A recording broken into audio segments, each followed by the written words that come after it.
So, we continuing with our discussion on the basics of computer networking. So, this is the second part of this lecture on basic concepts of networking. If you recall, in our last lecture we had talked about the broad approaches of data transmission over a network. We are talking about something called packet switching. We mentioned the virtual circuit approach, where some dedicated path gets established, a fixed path gets established called a virtual circuit, all packets will be following that path. Today we shall be starting with the other alternative, which is the so called datagram approach. So, in this lecture we shall be talking about first the datagrams, some issues relating to that, and then we shall be talking about layered network architecture, which is a very commonly used popular architecture for designing networking systems. Okay. Let us look at the datagram approach. Well, if you compare with the virtual circuit approach, the main difference comes here that no route is established beforehand. This is one difference or advantage you can say you have here. Advantage in the sense that there is no initial delay. In virtual circuit, because of the route establishment, there was an initial delay, and once the route is established, then only the packets can be transmitted.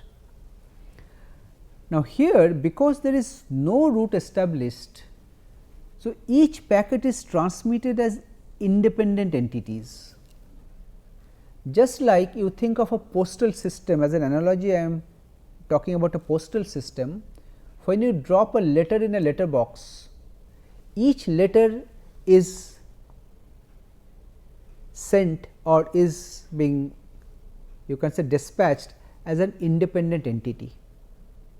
So, you do not know which path the letter is following or actually how it is going. Okay.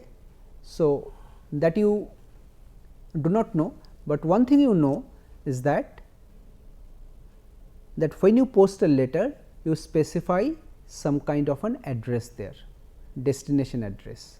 So, here also when you transmit a packet, the packet must carry the address of the destination node along with it, because it is being sent as an independent entity. You must have the address. Okay. And it does not maintain any kind of history, like there is no concept of a path that is established and so on. So, in that sense there is no history of data communication or transmission that is maintained in this case. Each packet is being routed as an independent entity. Fine.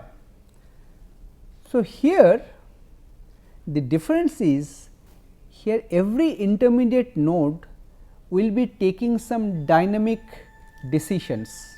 It will be maintaining something called a routing table. So, you see, if you think of a scenario where there is a node A, there is a node B, and there is a node C. So, you are sending data from node A to node B and then node B to node C. Now, this node B will be having some kind of a table that it maintains. That table contains some relevant information, and like what kind of information it contains? It contains information like whenever an incoming packet comes, so it will contain information like where this packet has to be forwarded to. Okay. There can be multiple outgoing links from B, and to take this decision, what is required is that when you are thinking about one packet, I mentioned that each packet will be containing a header. In this header, there must be a source address and also a destination address.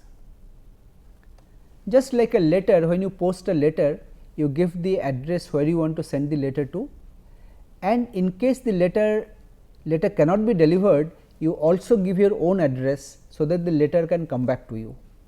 In a same way, in the header there are other information also, but the most important ones are the source address, the person who is sending, and the destination address where you are sending, right. Now, just like the normal postal system, here there can be some problems.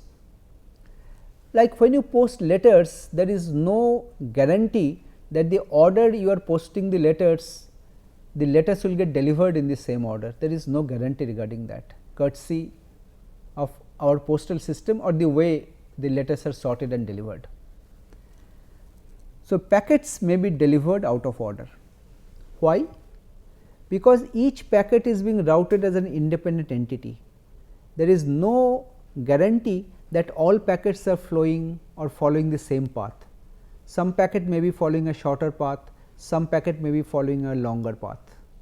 So, the delays of each packet can be different. Okay? So, the delivery of the packet can be out of order.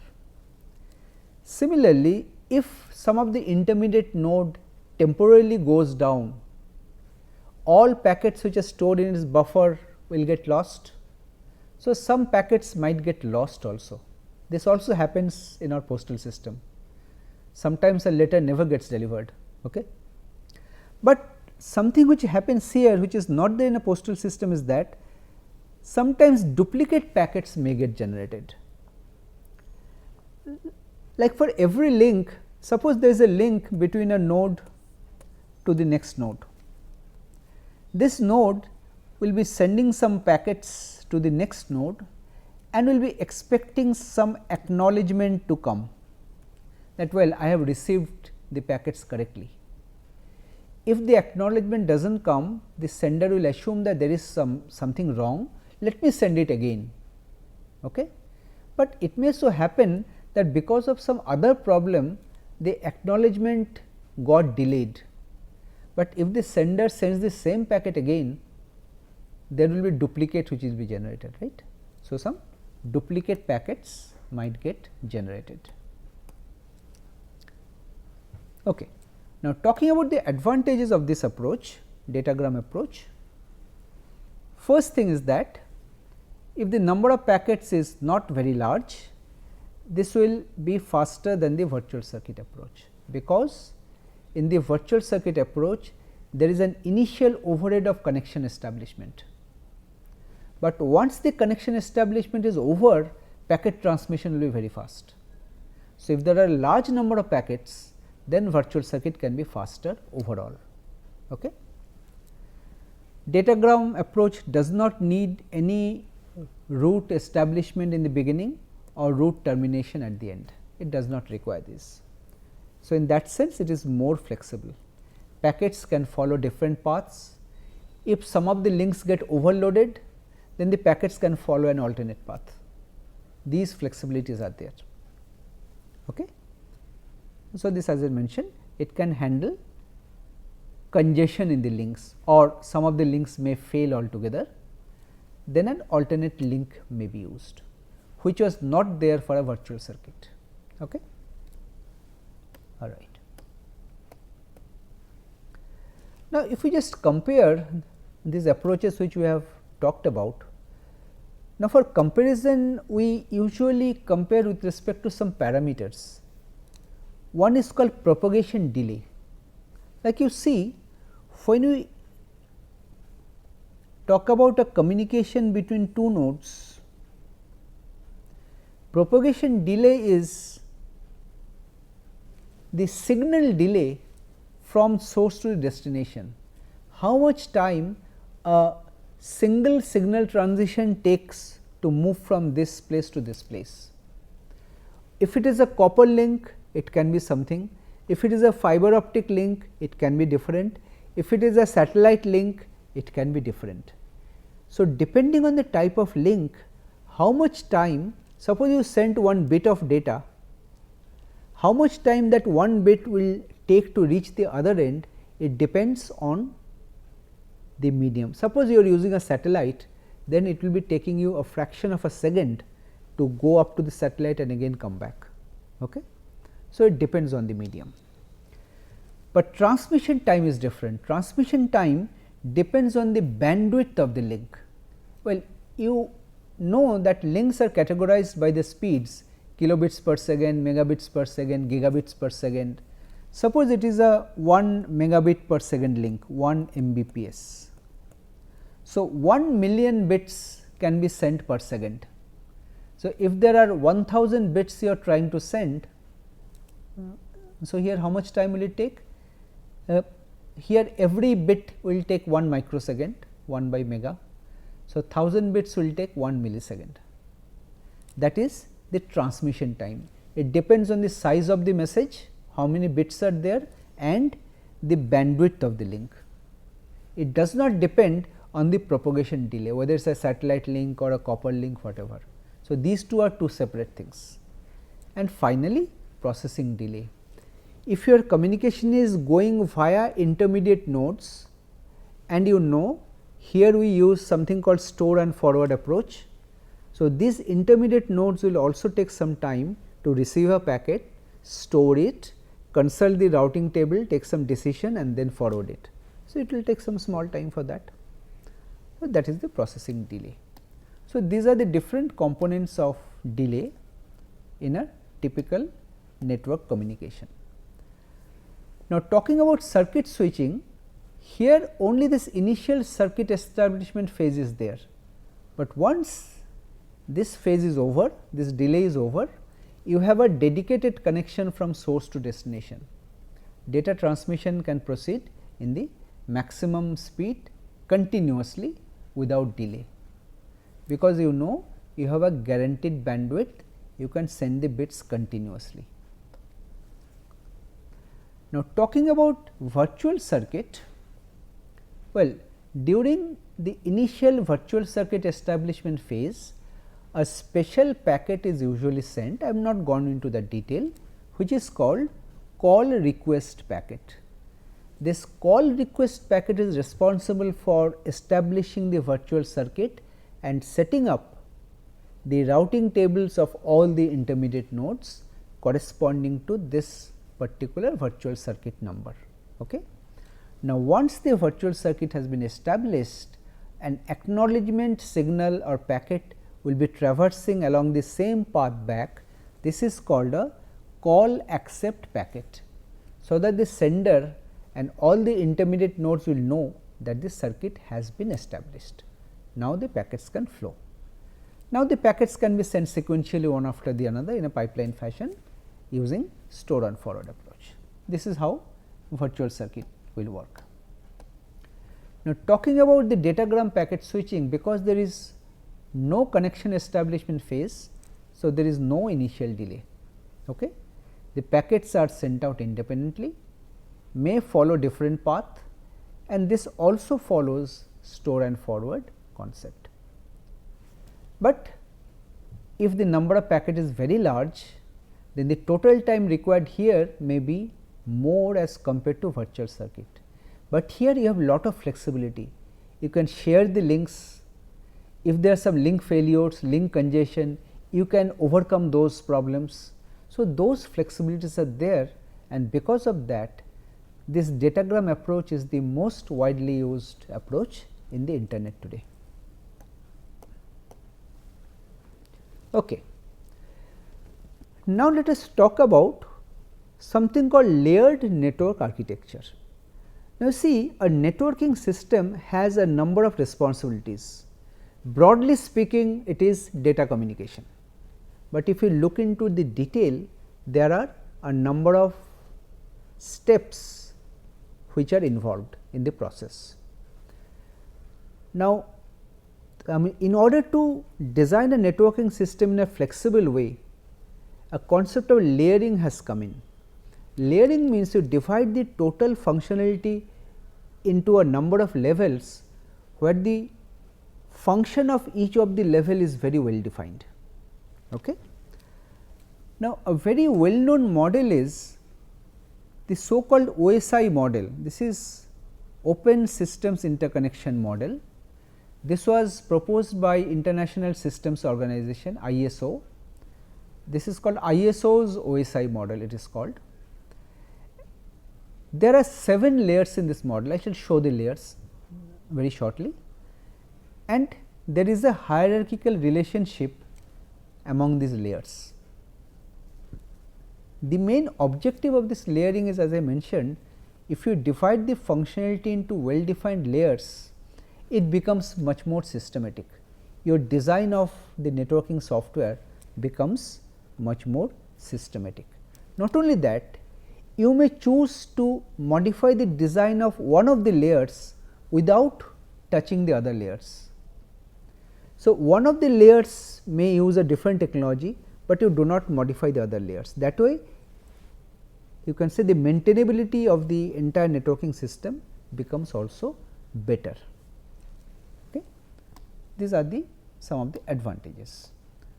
Now, talking about the 7 layers, you see these are the 7 layers, starting from the lowest point: physical, data link, network, transport, session, presentation, application.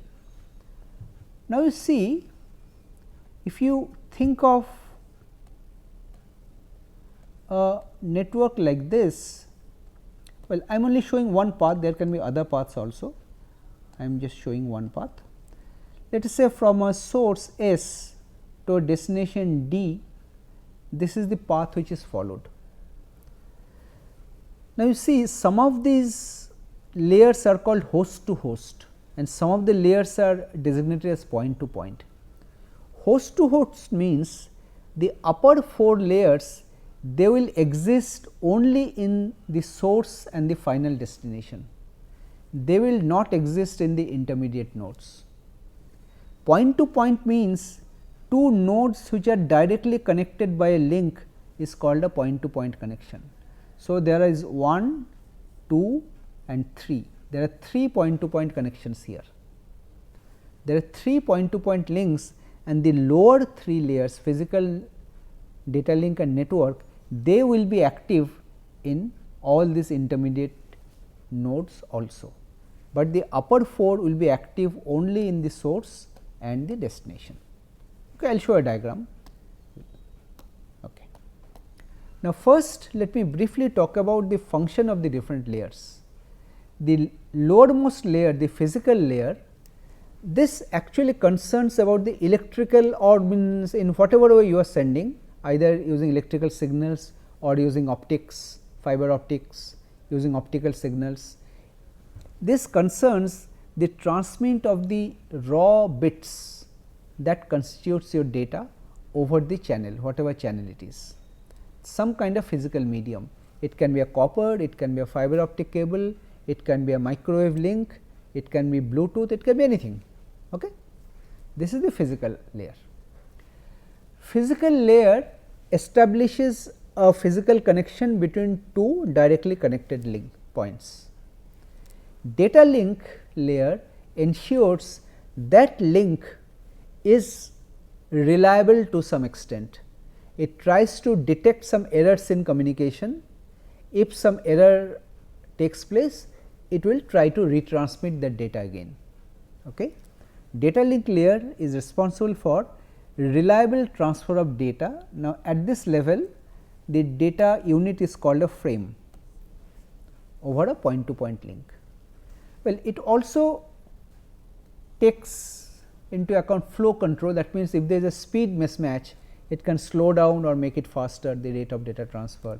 If there are some errors, it will try to handle error, it will try to retransmit that frame again, and so on. Now, in the next higher layer, which is the network layer, here the packet routing or the transmission of the packets is the main concern, establishing, maintaining, terminating connections and routing packets. There may be several point to point links, but I want to transmit a packet from, let us say, myself to your computer, but there can be 100 intermediate computers. So, all the network layers in these 100 computers must be responsible to forward the packet in the right direction, so that ultimately it can reach you. Okay? That is the responsibility of the network layer.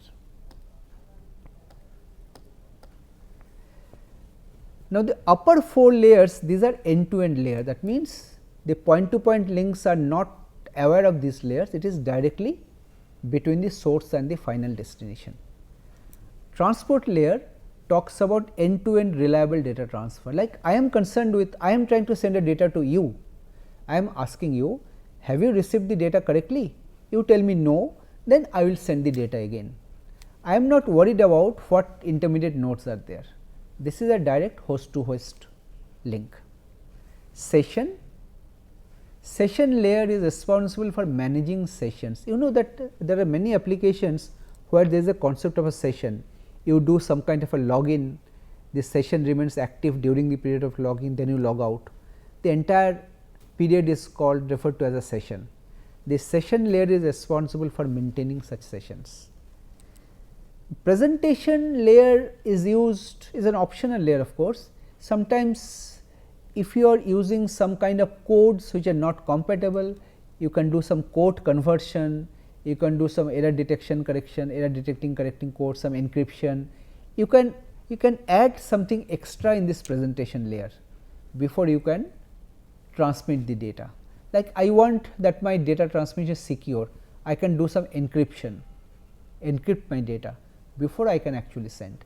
That will be done in the presentation layer. And application layer is almost any application you can think of, some application which wants to use the network for data transmission, right. Now, the way data flows, it can be clear from this picture. You see, this is the source, this is the final destination. So, the data starts from the application, it flows through these 7 layers, application to presentation to session to transport, network, data link, physical, and once it reaches the physical layer, it actually gets physically transmitted to the next node A. In the next node, it goes to the data link layer to check whether there is any error, to network layer to check where to forward it next. Then it takes the decision, again comes back to the physical layer and forwards it to the right next node, because there can be some other node also connected to this. So, it will decide where to forward it. So, again this node B will have this physical data link and network layer, it will go up to that, again come down, and it will in this way finally reach the destination. In the destination, data will flow in the reverse direction from physical to data link to network up to application. So, roughly this is how data flows through this network so called stack, because the order in which the data is going down, the reverse of it is going up, that is it is like a stack. So, this is sometimes also referred to as a network stack. Okay. Now, talking about some of the inter-networking devices, well, we use hubs, bridges or layer 2 switches, routers or layer 3 switches. We shall come to these 3 things later. They are different, you can say, equipments. The pictures are shown, you see, pictorially they all look similar, but their functions are different. The first one is a hub, this is a layer 2 switch, and this is a router or a layer 3 switch. Their functions are different. Layer 3 switch works at the IP layer level, we shall be discussing this later. Bridge works at the data link layer level, and hub works at the physical link level. Okay. So, here I am showing a very typical diagram that how these networking devices can be interconnected in a real scenario. So, you see, this is your outside world, your connections to the outside world, and you will be having a router here. Typically, routers are used to connect a network with other networks. Okay. And inside your organization, there can be a main switch. This is a layer 3 switch. Layer 3 switch is very similar to a router. This is internal to your organization, and in the different sections of the departments, you can have smaller switches. These are the layer 2 switches, and the hubs I am not showing. So, under this layer 3 switches you can have hubs, and finally, you can make connections to the actual individual computers or the nodes. So, this is how a typical network looks like. There will be hubs at the lowest level, layer 2 switches at the next level, layer 3 switches or routers at the next level, and to connect to the outside world you will be finally having some routers which have connections to the outside world, right. So, with this we come to the end of this lecture. We basically mentioned and talked about the networking layer, the 7 layer protocol and so on. In our next lecture, we shall be seeing some specific network protocol stack that is followed in the internet, which is called TCP/IP. TCP/IP is a very well known protocol stack that is widely used in the internet. In fact, the entire internet is based on this standard. So, we shall be looking into some details on that and other related issues. Thank you.